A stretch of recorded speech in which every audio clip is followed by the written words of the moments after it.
You'd think giving birth would earn a woman some respect. But not if you're Basarwa. In fact, the moment this particular woman dies after childbirth, no one mourns her. Instead, they gather and stare at the baby like it's a cursed object. "Who's going to touch that thing?" they ask, recoiling like she's a ticking time bomb instead of a newborn.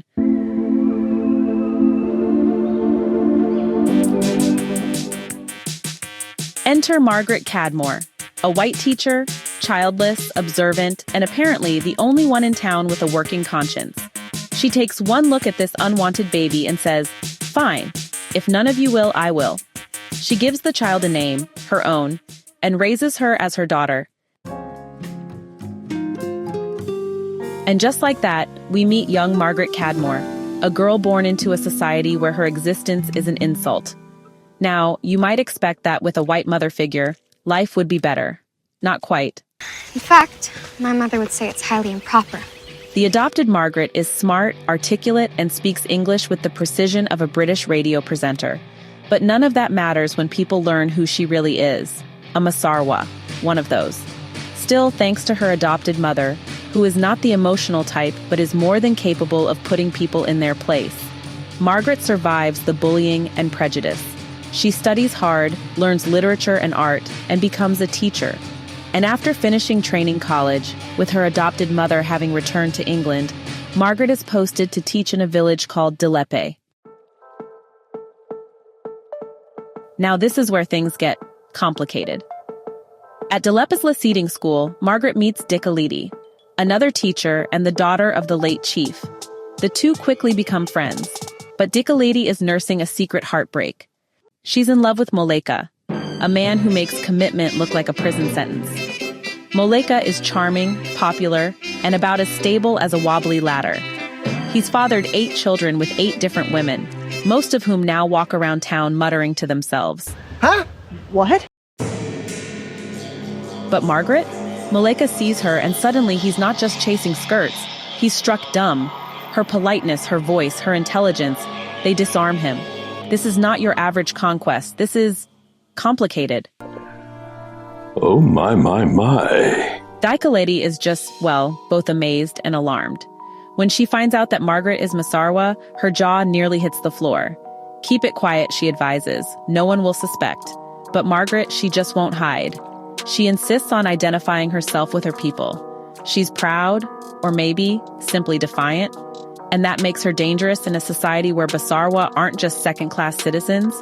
They're not even counted among the humans. In fact, the Swana believe the Basarwa can't even think. They're lumped together with the animals of the Kalahari. On her very first day at school, Margaret is treated like royalty. The head teacher, who just assumes she's half-caste, is over the moon. But the moment he learns she's Basarwa, oh, the switch flips. Panic sets in. Parents might revolt. A thing is teaching their children? He starts scheming how to push her out without getting his hands dirty. Maybe she'll just leave on her own. Or better yet, maybe she can be fired. Despite all this, Moleka is just sinking fast into obsession. He can't get Margaret out of his head. But here's the problem. He's a man of importance. How can he be seen with her? The shame, the scandal, the betrayal of his standing. And yet, he acts. First, he frees all his Basarwa slaves, a revolutionary act in a place where most folks don't even think of Basarwa as people. Then, when the head teacher tries to humiliate Margaret by priming her students to mock her, Dikeledi steps in like a superhero with a teaching degree, shutting down the chaos. And Moleka? Well, he invites the same head teacher over for dinner. And get this, makes him eat with his freed Basarwa slaves. The head teacher nearly bursts a vein, and honestly, he just up and flees the town. Justice served, Moleka style. But the drama isn't over yet. Enter Maru. That's Dikeledi's brother, the heir apparent, and arguably the most powerful man in the village. He's been away during all this, but he's got a spy, Ranko, feeding him updates. And let me tell you, Maru isn't just watching from the shadows. He's planning, scheming, working out how to get Margaret for himself. And how does he do it? By cleverly orchestrating a situation where Moleka and Dikeledi get tied together emotionally, clearing the path for Maru to swoop in and marry Margaret. Now you might be thinking, wait, did she agree to this? Didn't she love Moleka? That's the part that feels off. Because yes, Margaret loved Moleka.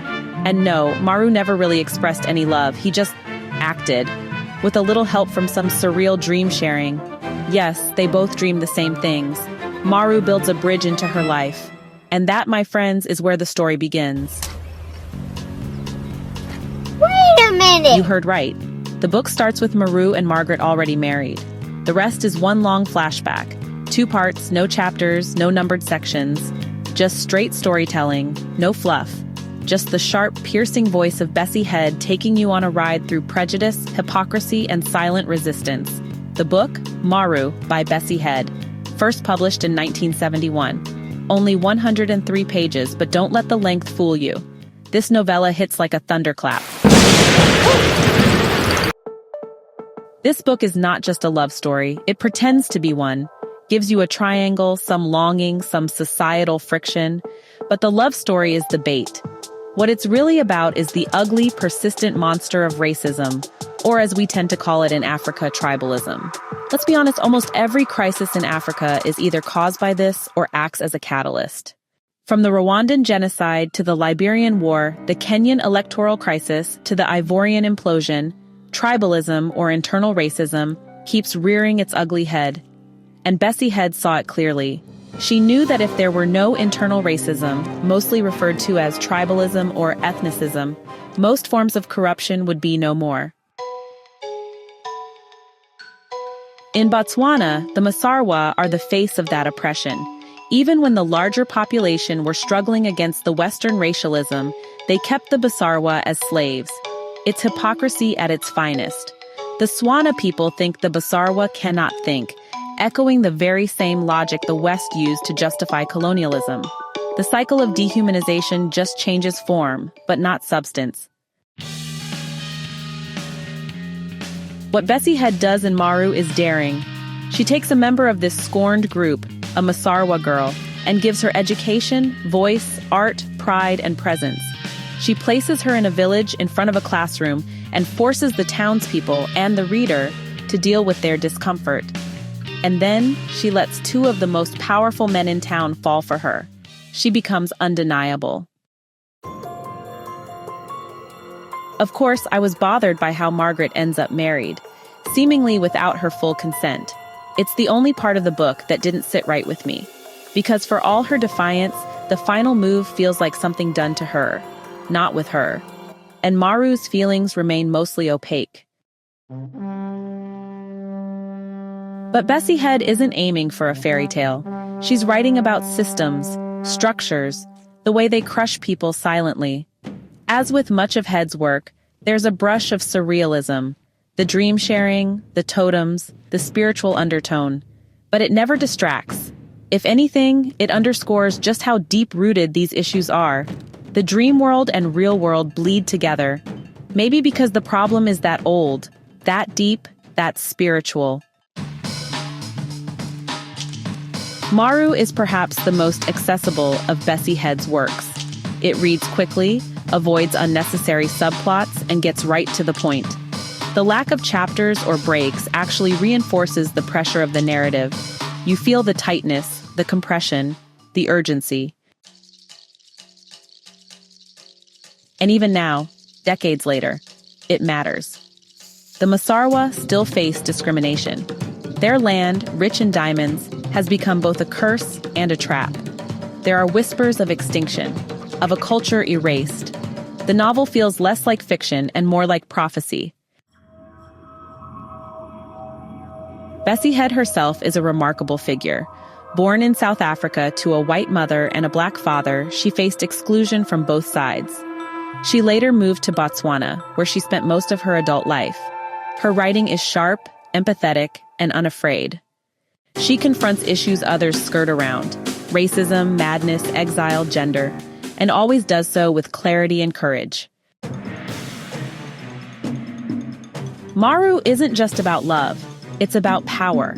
It's about the walls we build between ourselves and others, and what it takes to tear them down. It's about how a single girl born to be invisible forced an entire village to see her. And that's a story worth telling. Hey, thanks so much for hanging out with me today. If you're interested in diving deeper into this book, I've left some links down in the description. You can use it to grab yourself a copy and keep the adventure going. And if you're in the mood for more great reads, don't go just yet. Click on one of the videos popping up right now that I think you'll love. And don't forget to give this review a like, leave a comment, or even subscribe if you'd like to see more. Every bit of support helps us grow this little community of book lovers. See you in the next one.